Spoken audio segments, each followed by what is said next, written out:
কর্মী নেবে মালয়েশিয়া, বাংলাদেশিদের বড় সুযোগ। বিস্তারিত জানতে ভিডিওটির শেষ পর্যন্ত দেখুন। মালয়েশিয়া সরকার নতুন করে প্লান্টেশন খাতে বিদেশি কর্মী নিয়োগের সিদ্ধান্ত নিয়েছে। দেশটির সংশ্লিষ্ট মন্ত্রণালয় ইতোমধ্যে কর্মী নিয়োগের কোটা অনুমোদন শুরু করেছে বলে জানিয়েছে কুয়ালালামপুরস্থ বাংলাদেশ হাইকমিশন। মঙ্গলবার 17 সেপ্টেম্বর কুয়ালালামপুরে বাংলাদেশ হাইকমিশনের অফিসিয়াল ফেসবুক পেজে এক বিজ্ঞপ্তিতে এ তথ্য জানানো হয়েছে। এতে বলা হয়, মালয়েশিয়া সরকার নতুন করে তাদের প্ল্যান্টেশন খাতে বিদেশি কর্মী নিয়োগের সিদ্ধান্ত নিয়েছে। মালয়েশিয়ার সংশ্লিষ্ট মন্ত্রণালয় ইতোমধ্যে দেশটিতে কর্মী নিয়োগের কোটা অনুমোদন করা শুরু হয়েছে। বাংলাদেশ হাইকমিশনের পক্ষ থেকে প্ল্যান্টেশন সেক্টরের চাহিদাপত্র ম্যানুয়াল পদ্ধতিতে সত্যায়ন করা হচ্ছে। মালয়েশিয়ায় কর্মী নিয়োগের চাহিদাপত্র সত্যায়নের জন্য নিম্নোক্ত তথ্যাদি বাংলাদেশ হাইকমিশনে জমা দেওয়ার জন্য সংশ্লিষ্ট সবাইকে অনুরোধ করা হয়েছে।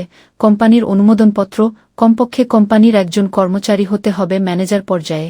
সত্যায়ন ফির মূল ব্যাংক স্লিপ, শ্রমিকদের সবশেষ বেতন স্লিপ, 4-5 জন শ্রমিকের নমুনা বেতন স্লিপ, কোম্পানির পটভূমি তথ্যের একটি প্রোফাইল যেখানে উল্লেখ থাকবে বিদ্যমান শ্রমিকের সংখ্যা, দেশি ও বিদেশি শ্রমিকদের 2-3 জনের ফোন নম্বর, কোম্পানির ব্যাংক স্টেটমেন্ট বিগত 3 মাসের, যেখানে 100 শ্রমিকের জন্য ন্যূনতম ব্যালেন্স থাকতে হবে 2 লাখ মালয়েশিয়ান রিঙ্গিত।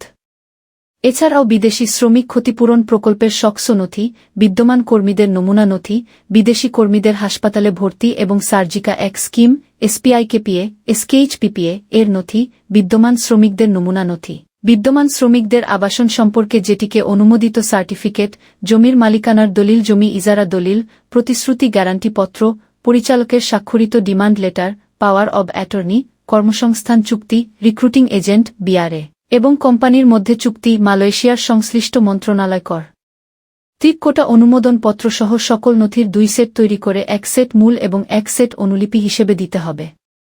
উল্লেখ্য, চলতি বছরের 16 জানুয়ারি মালয়েশিয়ার মানব সম্পদ মন্ত্রী স্টিভেন সিমের সঙ্গে বৈঠকের পর স্বরাষ্ট্রমন্ত্রী সাইফুদ্দিন নাসুশন ইসমাইল তাকে এই সিদ্ধান্তের কথা জানান।